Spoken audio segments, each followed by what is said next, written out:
I'm Mary Berry, and in this series I'll be sharing some of my best foolproof secrets with you. I think it's really important to have a selection of trusted recipes that you know will never let you down. No matter what the occasion, I'll show you how to make it simple. From my ideas for delicious comfort food. Oh, another one, definitely. Another one. To something more stylish for those special moments.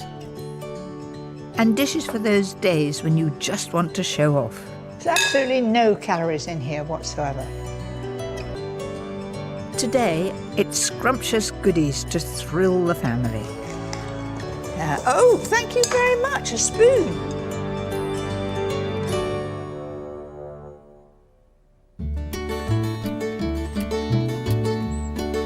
For years, my home was the centre of our family life. But as my grandchildren grow up, I find myself spending more time in their homes.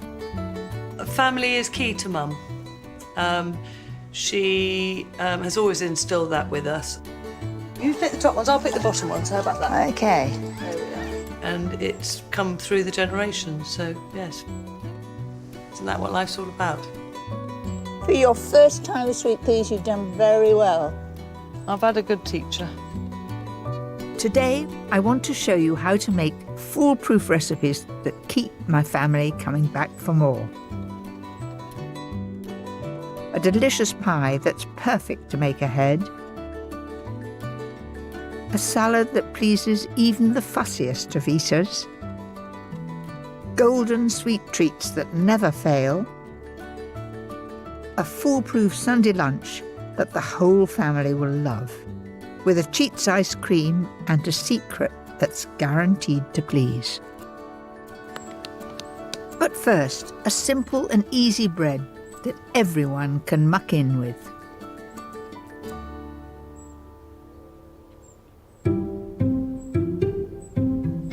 I'm always looking for ways to get the children involved with cooking. And flatbreads are the perfect thing, especially for my youngest grandchild, Atalanta. Flatbreads are so easy. It's just yeast, flour, a little bit of salt, water, dash of oil. Measure 175 grams of strong white flour, along with a pinch of salt and a teaspoonful of dried yeast. So I'll just mix that together. Oh, thank you very much, a spoon. Can you stir when I put the water in? Okay, stir away. Very gently, because it'll go all over Granny. Gradually pour in 150 mils of water. It's coming along, isn't it? Have you made cakes as well? Mm-hmm. Which is your favourite cake? I don't know. You don't know. Do you like making bread, Atty? Do you? Is it nice having Granny Coco here? Yes? It's fairly sticky. Let's just put a little drop more in. Get a good rise from it. Now look, that's nice. And really a little bit on the wet side, which makes a good dough. I put some flour on the table and knead it. Can I try, by the way? By the way, you can try.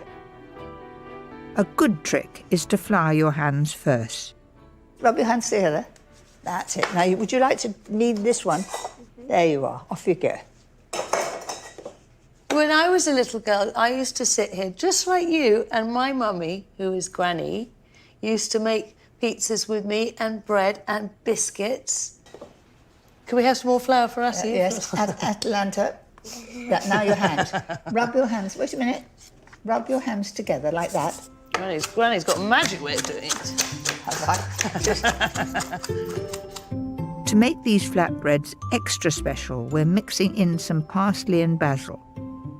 But you can use any herbs that you like. Oh, just go on working it. And if you want, you can put a bit of oil in it, enriches it more. So just knead that in. There we are. Pop it in the bowl. Leave the dough for about an hour and a half It should double its size.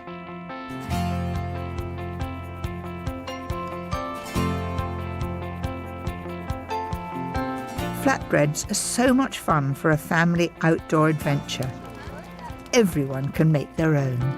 Here we are. There's one for you. Of course, you can cook these indoors too. Just heat a little oil in a pan and cook for about 4 or 5 minutes until lightly browned on each side. That one looks ready. My family love to fill them with cheese, ham, sun-dried tomatoes, spring onions and sweet corn.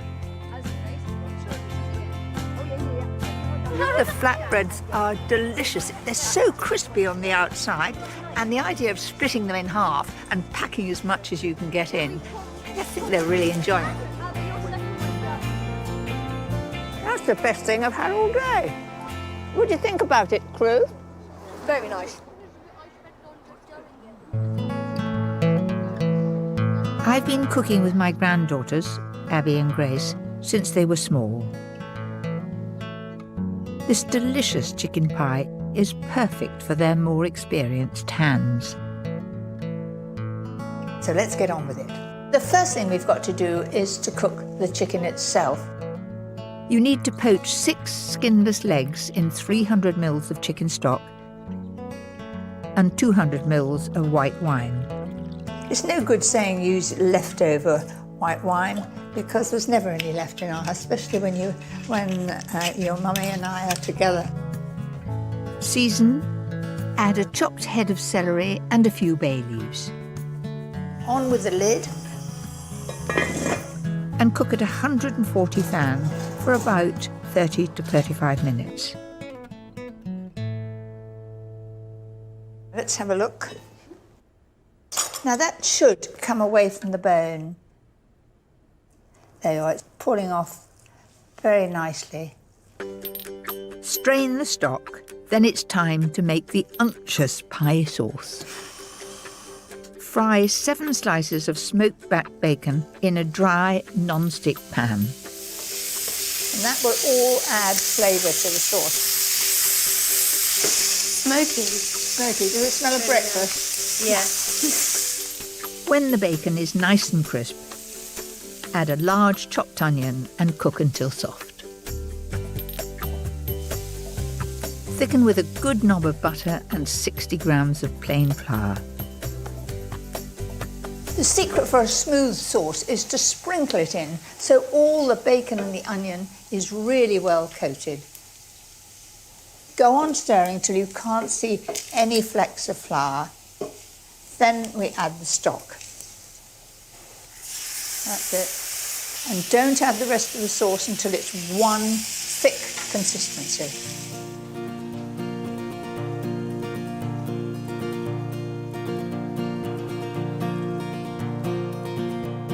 Finish with a nice dollop of full-fat crème fraîche and whole grain mustard.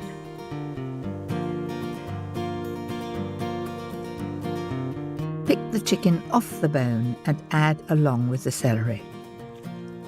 That's it. Stir all that in. So that's our pie filling made, and it looks pretty good. Can we try it? Yeah, of course you can. Take a bit of meat as well if you want. There is plenty there.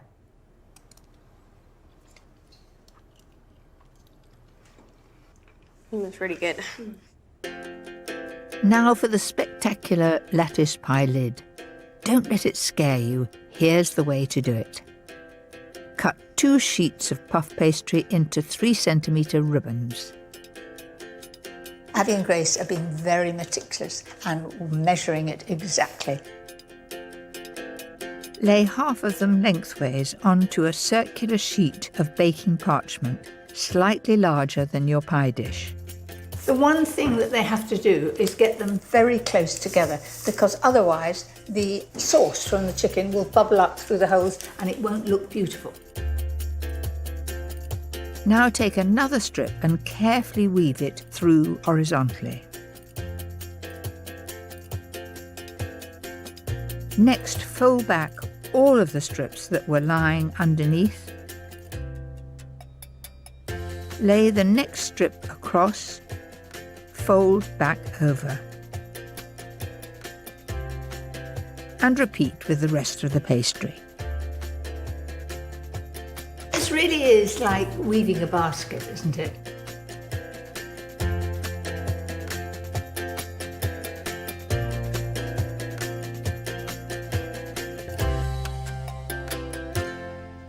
Well done, that looks absolutely perfect, and you've done it very quickly. My other foolproof tip is to chill the pastry pie lid for an hour in the fridge. This will help it slide smoothly on top of your filling. Press down with your hands all the way around, and then just trim the edge with a knife.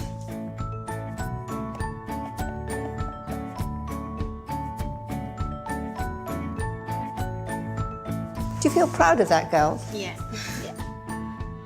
Bake the pie for around 30 minutes at 180 fan until golden.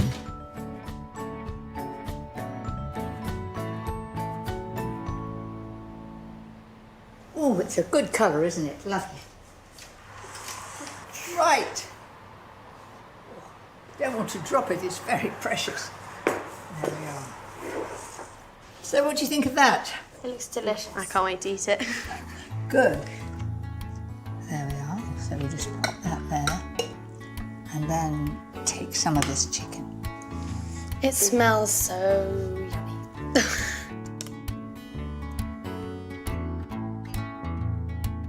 That's delicious. I'm definitely making this again. Are you?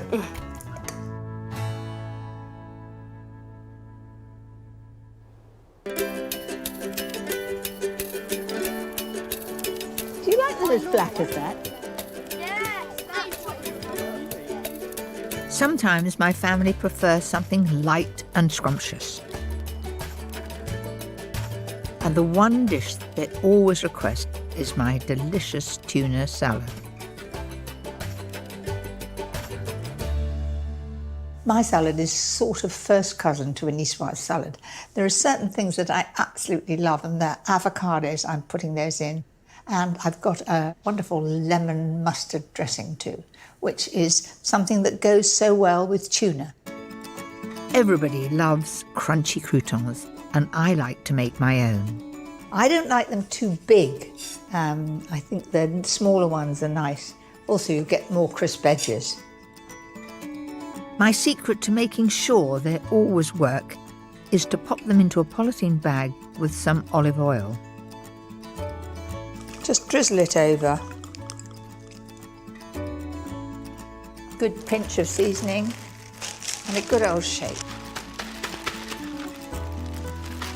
As you can imagine, it really coats every surface. If you try and do it in the pan, you end up by having far too much oil. Then simply fry the cubes in a hot, dry pan. Don't burn them, it's as easy as winky, especially if you do them in the oven. Those look pretty good to me. Off with the heat. The secret of a tuna salad, I think, is the dressing, and I've got a cracker of a dressing here. Whisk 8 tablespoonfuls of olive oil with 2 each of whole grain mustard and runny honey, and 3 of white wine vinegar. And the other ingredient in the dressing is the juice of half a lemon. I don't have the muscle that all those chefs have. They just catch hold of it, don't they? And they go, and somehow or other, all juice comes out. I do that, and very little comes out. So I use a lemon squeezer.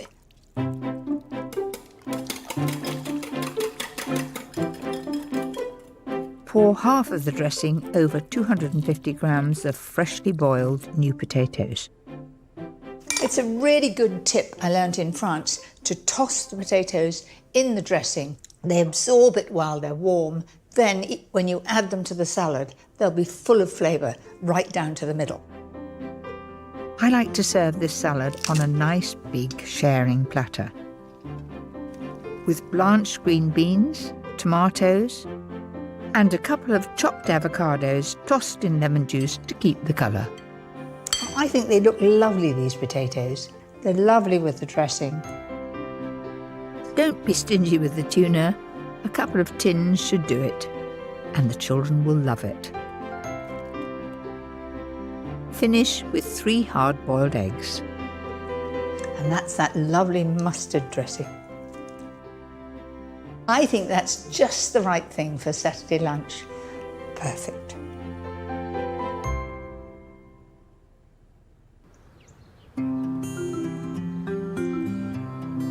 My grandsons Hobie and Louie love looking after all their ducks. We have 5 Indian runners and 2 cooling ducks. The Indian runners are the brown ones. And how many eggs do you think there's going to be here today? I'll count them.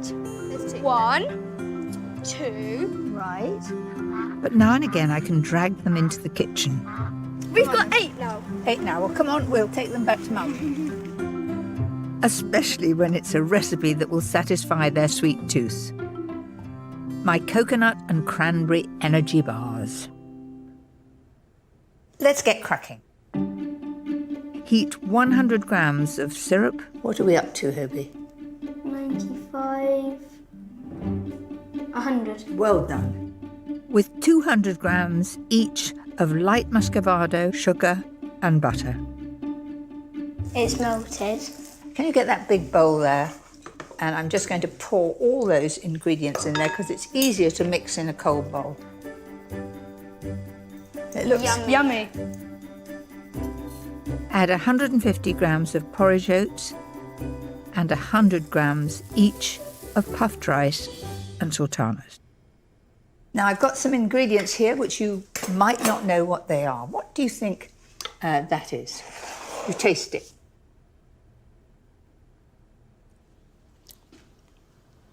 I know what it's called, but it's on the tip of my tongue. Coconut.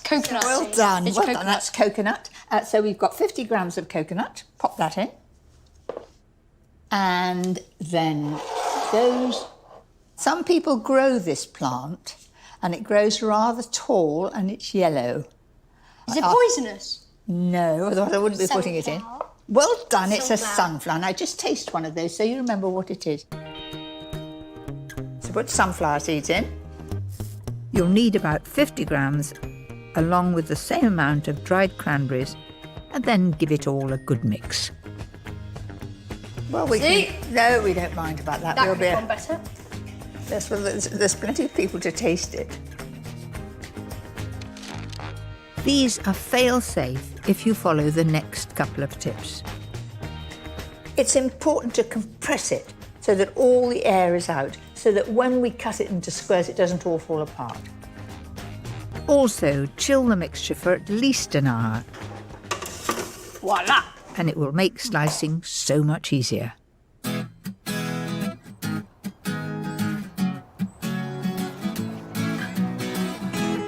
Come on, son.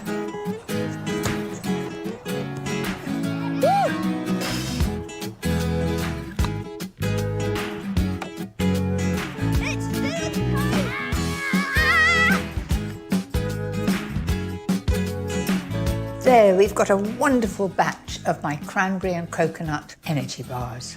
I can hear from the noise outside. They are playing hard. They'll love these. Look what I've got!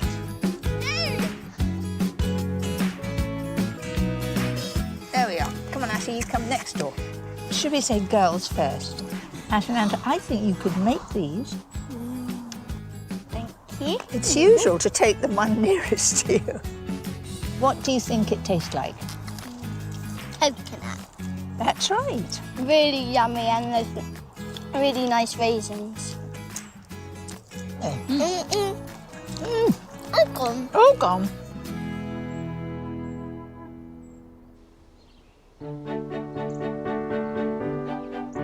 My final 2 dishes are perfect for a family Sunday lunch when you don't want to spend all morning in the kitchen. A sumptuous butterflied roast leg of lamb, followed by the ultimate foolproof pudding.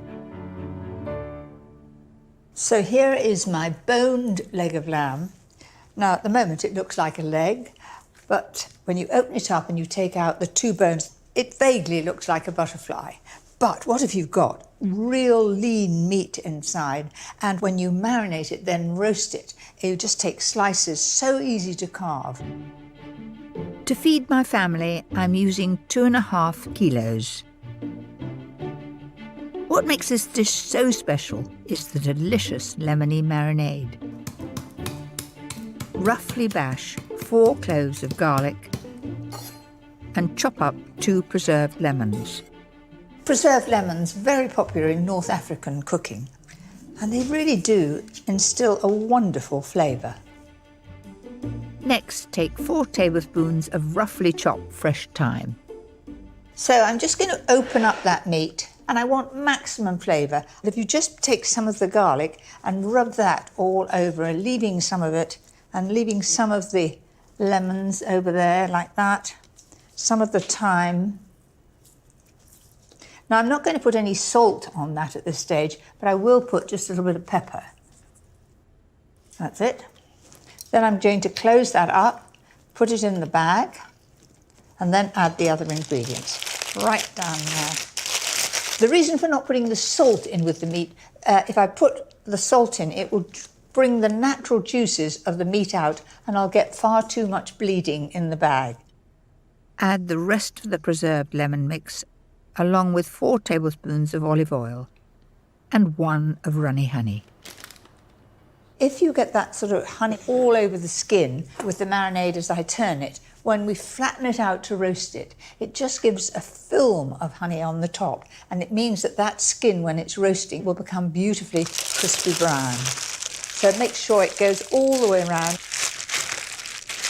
And you can imagine that is going to be absolutely wonderful.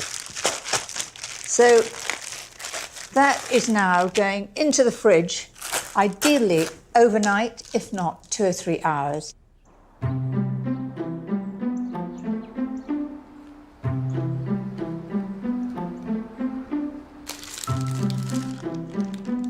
So there's the lamb, and tuck any of those bits of garlic, the lemon, put it underneath so the flavour comes right up into the lamb. So into the oven. Cook at 200 degrees fan for 35 to 40 minutes. What will really bring your lamb to life is the lemon salsa. Mix 4 tablespoonfuls of parsley with 2 chopped preserved lemons, a clove of crushed garlic, and 2 tablespoons of fresh thyme. I've got 6 tablespoons of olive oil to go in there and 1 of honey. Why am I not adding vinegar? Because, of course, a lemon is acid and it's taking the place of the vinegar. And then to make it even more piquant, a few capers. Just a good teaspoon. There we are. Just a little pepper and salt. Then I'm just going to mix that together, and it's a lovely chunky dressing. It's piquant, it's fresh, and very good.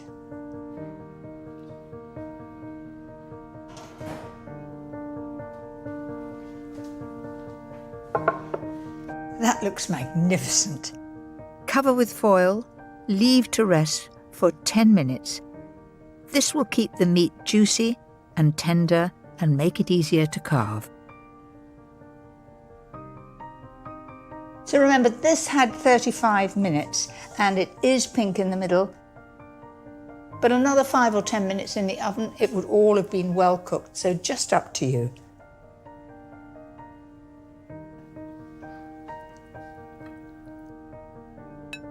I think the family are going to devour that in absolutely no time and enjoy every mouthful. Now for a truly delicious dessert to finish off the meal perfectly.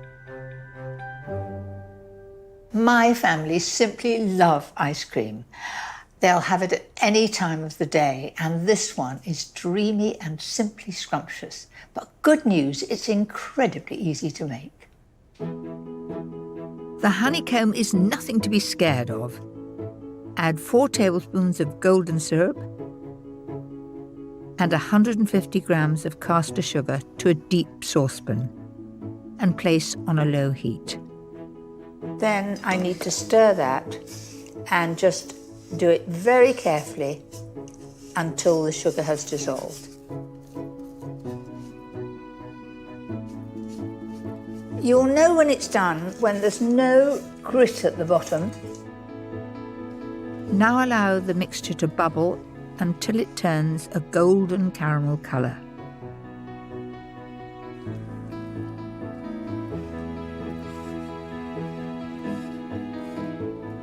I think that's perfect. Turn off the heat, add 2 level teaspoons of bicarbonate of soda. 1, 2, and as soon as I stir it, it's going to foam up.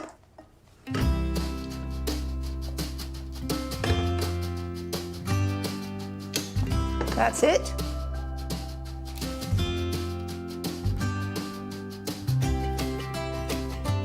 It's almost like magic, isn't it?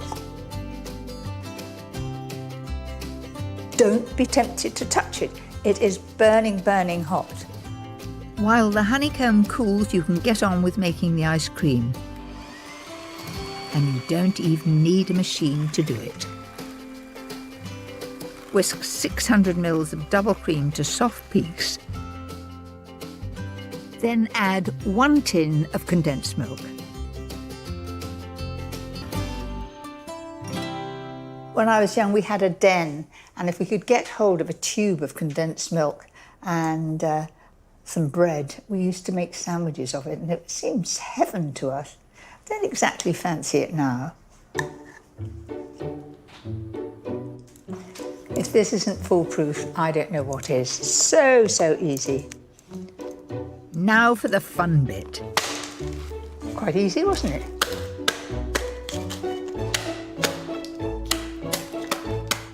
Looks as though I'm really strong. It's taking absolutely no effort whatsoever.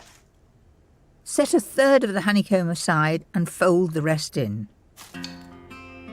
If you like, you could also use nuts or chocolate chips. Simply freeze for 6 hours or overnight. Top with the honeycomb or any sweet treat you like. And voila, it's done.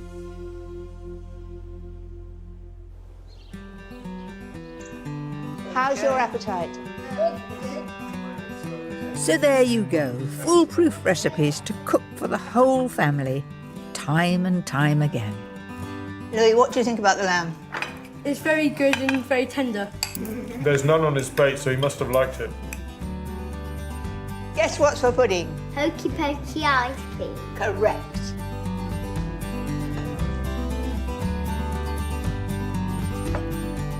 Have some more, please. No, this is mine.